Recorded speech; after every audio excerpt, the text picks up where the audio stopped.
BBCनि 96थि बोसोरसालिया जथुम्माखौ मेहेरगोनाङै खुंफुंदों। BBCनि Christ' सिबियारिफोरा बेंगालर बिरियान Baptist Bible कलेजनि लोगो आफादगिरि रेभारेन्ड जहानान शेडली आलासिनि गेजेरजों थुदो जोङो फोरबोनियाव थांफिनदोनि बे आयदाखौ लानानै थांनाय 10 अक्ट'निफ्रायनो दिनै 12 अक्ट'सिम चिरां जिल्लानि थुक्राझारनि BBC मिसन कम्पाउन्डआव मेहेरगोनाङै खुंफुंदों। बे जथुम्मायाव गोबां रोजा रोजा ख्रिस्ट' सिबियारिफ्रा बाहागो लाफैनायखौ नुनो मोन्दों। दिनैनि जथुम्मायाव गाहाय आलासि महरै नुजाथिफैदोंमोन MLA Jiron Basumatary, MLA Lawrence Islary, MLA Jayanta Basumatary, EM Ranjit Basumatary, MCLA James Basumatary, EM रेवरेवा नार्जारी आरो गोबां ख्रिस्ट' सिबियारि बिथांमोनहा। बर' बाप्टिस्ट चार्च एस'सिएशन BBCनि गासैबो दैदेनगिरिफोरनिसिम आंनि गोसो गोरबोनि साबायखरखौ आं होग्रोदों। बेजों लोगोसेयैनो बेप्टिस्ट चार्चजों सोमोन्दो थानाय साफ्रोमबो ख्रिस्ट' धोरोमारि बिथांमोनखौ आंनि गोसो गोरबोनि खुलुमनाय सिबिनाय आरो आं साबायखरखौ होदों। जोंहा नैबे थुक्राझाराव थानाय चिरां जिल्लानि थुक्राझाराव थानाय मिसन कम्पाउन्डआव सानथामनि हाबाफारि लानानै 10, 11, 12 फेब्रुवारि अक्ट'आव मेहेरगोनाङै धोरोमनि बागै बिथांमोनहा बेयाव सावरायदों आरो बेयाव फैनानै आं जोबोद गोजोननाय मोन्दों। आंनि बेनो गिबि खेब नुजानो हानाय। आङो थांनाय बोसोरफ्राव बिदि नुजानो हायाखैमोन। फैनानै आं जोबोद मोजां मोन्दों जे जोबोद मोनसे डिसिप्लिनै जोंनि ख्रिस्ट' सिबियारिफ्रा हाजार हाजार सिबियारिफ्रा जोबोद मोजाङै जोंनि धोरोमनि बानिफोरखौ लानानै इसोरनि जि मोनसे बानि जिसु ख्रिस्ट'नि जि मोनसे बानि जाय बानिजों बुहुमनि साफ्रोमबो सुबुंखौनो गावनि असे बिदा फंबाय बायदि साननानै लानायनि खोथा, बुहुम सान्तिनि थाखाय बुहुमाव गेना गोरोन्थि खैदां खैफोदा गैयाजासे सान्थि जाहाथे थांनानै थानायनि हानायनि थाखाय आरोबा सोरबा माबाफोर दाय मावोब्ला बेखौ निमाहा होनो हानाया जोबोद गिदिर बाथ्रा, जेखौ जिसु ख्रिस्ट'आ फोरोंलांदों। दा बेखौ लानानै मोजां मोनसे हाबाफारि लानानै जे खुंदों, आङो जोबोद गोजोननाय मोन्दों बेयाव फैनानै आरो मिजिं खालामदों जे जोंनि सोरजिगिरि, खांगिरि, दिथागिरि गासैबो बिथिङाव जोंखौ मदद होगिरि बे आफा इसोरनि खाथियाव जोङो फोथायनाय लाखियोबा सिबिनाय लाखियोब्ला जोंहा जुदि स्पिरिचुवेल डेभेलप जायोब्ला निस्सय जोंनि नैबे ओनसोलाव बे हारि हिसाबै, हादोर हिसाबै बुहुमनाङाव निस्सय गोजोन खौसेथिया फैगोन। आं बेखायनो मिजिंथिदों जे जोंनि बर' हारिनि गेजेराव जिखि धोरोमावनो थायाथों मानो जोङो हारि हिसाबै थांना थानो हानायजों लोगोसे आरो जों बर'फोरा जिहेथु जोङो थांनानै था आरो थांनानै थानो हो होननाय बाथ्रा, जाय बाथ्राखौ जोङो थांनाय समाव मानिनानै फैदों, फैबाय थानाय समावबो बे एखे बानि एखे बोसोनजोंनो जोङो आवगायलांनानै जोंनि गोजोन थासारि जौगानाय बे बिथिंखौ जों निस्सय लाबोनो हागोन। आङो आर'ज गाबदों जे बर' बेप्टिस्ट चार्च एस'सिएशना जेखौ थांखि लानानै हाबाफारिखौ खुंदों, बेयो जोबोद मोनसे ग्रेन्ड साक्सेस जाबाय आरो इयुनावबो निस्सय साक्सेस जालांबावगोन, आं बेखौ मिजिं खालामो। जोङो थांनाय 10 तारिखनिफ्राय दिनै बे जोबथा सान, बे सानथामनि हाबाफारि लानानै जोङो बे एनुवेल कनफारेन्सखौ आखायाव लादोंमोन आरो बियो जोंना खुंगाथि 96 जाबाय।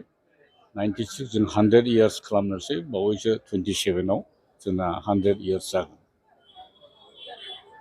बे जथुम्मानि गेजेरजों जोङो दुलाराय जोंनि ख्रिस्ट' सिबियारि बिथांमोननि थाखै मोनसे जिउआव मोनसे आवगायबोनाय, लुखांफिननाय आरो दावगानांगौनि थाखाय थांखि लानानै जोङो खुंनाय जादों।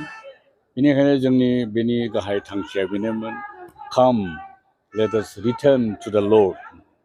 फै जों जोंनि सोरजिगिरि इसोर आफानि खाथियाव जोङो थांफिननि।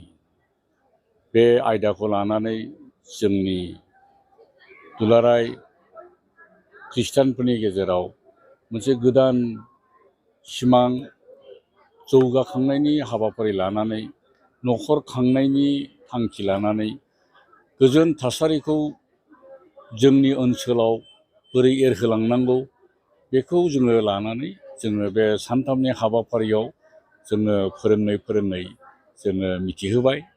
जोंनि बुंथिगिरिया बे बाथ्राफोरखौ बुंफैबाय आरो गोबां मानसिफ्रा बे बाथ्राफोरखौ खोनानो मोननानै जिउआव मोनसे इन्सपिरेसन बिथांमोना मोनलांबाय आरो आं आसा खालामो खोनानाय साफ्रोमबो मानसिफ्रा गाव गावसिनि जिउआव माखासेया खोनानायल' नङा मावनांगौबो थायो बिथांमोना बे खोथाफोरखौ जिउआव बाहायगोन आरो फैगौ दिनफ्राव जों बिनि फिथाइफोरखौ लासै लासैनो नुनो मोनगोन। जोंनि BBC बर' बेप्टिस्ट चार्च एस'सिएशननि बे दैदेननाय बिराद गिदिर क'क्राझार आरो चिरां आरो गुबुन गुबुन जायगानिफ्राय अल आसामनिफ्राय दिनै नुजाफैदों। बांसिनै क'क्राझार आरो चिराङा बेस खालामो बे एस'सिएशनखौ। फुराना 100 बोसोरनि बारलांनाय फुराना गिर्जाफोर बेवहाय जथुमो, बोसोरै जथुमो। आंखौबो दिनै हांख्राय हरनायखाय आङो बेयाव फैदों। फैनानै आङो जोबोद मोजां मोनदों जे जिउनि मोदोमनिथ' जोङो जाबाय थायो, मोदोमनि जोङो सानफ्रोमबो जायो, गानो जोमो, रंजायो, धोन दौलत दं, फुरथि खालामो। नाथाय ख्रिस्टानफोरनि जिनोखि मेन उद्देश्य बे उद्देश्यआ जाहैबाय जिउनि थाखाय। जिउआव नोङो गोथाङै थायोब्ला मोदोमावबो मोनदेरनाय दङ। दा थैखांनायनि उनाव जोङो बेखौनो फोथायो जायफ्रा इसोरनि थिननाय बायदि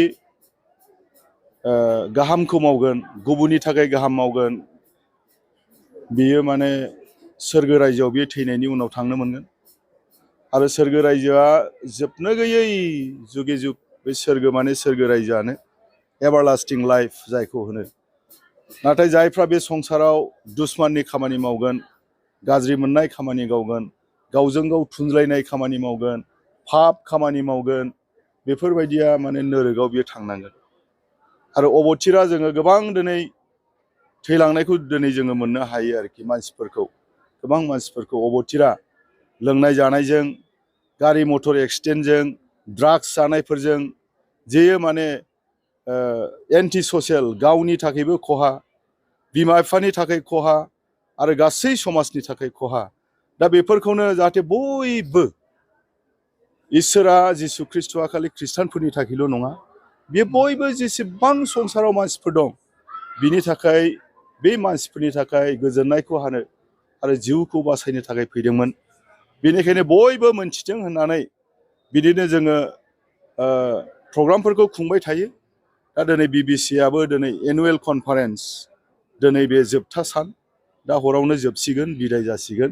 दा जोबोद मोजां मोनदों। आलासिया जोंनि बेंगालरनिफ्राय reverend Jahanan Sheli, vice president Berean Baptist Bible college and seminary बेंगालरनिफ्राय लाबोनाय जादों। बिथाङा जोबोद मोजां इसोरनि रावखौ होबाय।